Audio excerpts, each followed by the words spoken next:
Please subscribe to Facetv Africa and turn the notification on. Facetv Africa, ẹ jọ̀ọ́ ẹ subscribe hete.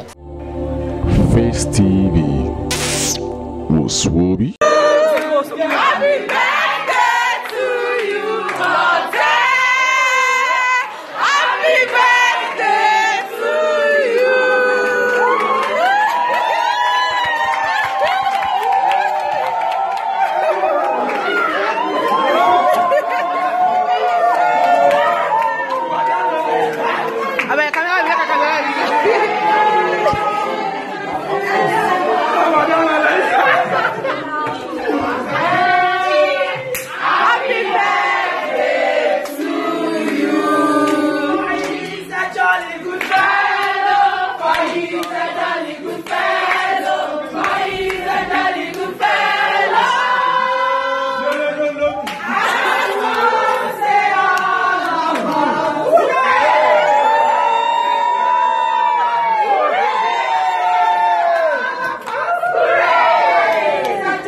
Please subscribe to Facetv Africa and turn the notification on.